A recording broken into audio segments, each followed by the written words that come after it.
Cuci otak secara psikologis. Istilah cuci otak pertama kali digunakan pada tahun 1950-an oleh jurnalis Amerika bernama Edward Hunter yang melaporkan perlakuan terhadap tentara Amerika dalam fasilitas penjara Cina selama Perang Korea. Teknik cuci otak itu telah didokumentasikan jauh ke belakang dalam Egyptian Book of the Dead yang digunakan oleh pasangan dan orang tua yang kejam. Paranormal yang menobatkan diri sendiri pemimpin sekte, perkumpulan rahasia, revolusioner, dan diktator untuk memanipulasi dan membuat orang lain berada di bawah kuasa mereka. Mengerikan dan tidak meninggalkan jejak, karena teknik ini tidak memerlukan senjata fantastis atau kekuatan eksotis, tetapi melibatkan pemahaman tentang psikologis manusia dan hasrat untuk mengeksploitasi. Untuk diketahui, teknik cuci otak ini hanya bisa dilakukan kepada orang yang lemah. Sasaran cuci otak. Perlu diingat, tidak semua orang bisa menjadi sasaran pencucian otak. Orang-orang yang berjiwa lemahlah yang seringkali menjadi korban aktivitas ini. Mereka lebih mudah terpengaruh dan dieksploitasi pemikirannya. Biasanya orang-orang ini adalah yang tidak punya teman, orang yang putus asa dan sedang terpuruk. Adapun contoh-contoh orang yang gampang menjadi sasaran cuci otak. 1. Orang yang kehilangan pekerjaan dan takut menghadapi masa depan. Orang yang baru bercerai, terutama perceraian yang pahit. Orang yang menderita penyakit menahun khususnya yang tidak dimengerti dan sudah putus asa. Mereka yang kehilangan orang yang dicintai terutama bila mereka sangat dekat dan hanya memiliki sedikit teman lain. Orang muda yang pertama kalinya jauh dari rumah, ini merupakan favorit khusus bagi pemimpin sekte.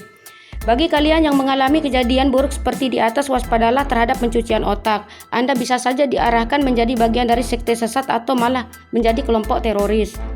Ciri-ciri pencucian otak. Para pelaku pencucian otak tidak akan berpenampilan khusus. Mereka hadir layaknya orang biasa dan berusaha menjadi teman Anda. Nah, tidak ada salahnya berteman dengan orang baru, namun jika ada kejanggalan Anda harus segera tanggap. Berikut ciri-ciri Anda sedang dicuci otaknya. 1. Mengisolasi korban. Biasanya si pelaku pencucian otak sengaja menjauhkan Anda dari pergaulan teman, pacar, bahkan orang tua Anda sendiri.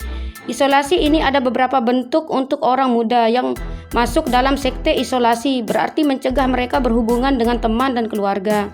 Untuk pasangan yang berada dalam hubungan penuh kekerasan, isolasi bisa berarti tidak pernah membiarkan korban jauh dari pandangan atau mengizinkan mereka kontak dengan teman dan keluarga. Untuk tahanan di dalam penjara, musuh berarti mengisolasi tahanan dari yang lain, sementara menyiksa mereka secara halus atau terang-terangan. Sebagian korban justru melihat menarik diri sendiri dari sosial. Mereka mulai antipati dan antisosial dan menganggap dunia adalah musuhnya.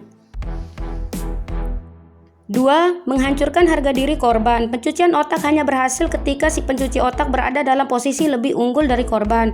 Artinya korban harus dihancurkan jadi mereka dapat membentuk ulang si korban berdasarkan gambaran mereka. Ini dapat dilakukan secara mental, emosional, atau bahkan secara fisik selama waktu yang cukup lama sampai bisa menaklukkan target secara fisik dan emosional. Bentuk penyiksaan dapat dilakukan dengan kata-kata atau sikap tubuh mulai dari ekspresi tidak setuju sampai dengan menyerang ruang pribadi korban. Penyiksaan emosional tentu tidak sama namun bisa dimulai dengan penghinaan verbal, kemudian dilanjutkan dengan memaksa, meludah, atau perlakuan yang lebih tidak manusiawi, seperti menelanjangi korban untuk dipoto atau hanya untuk dilihat.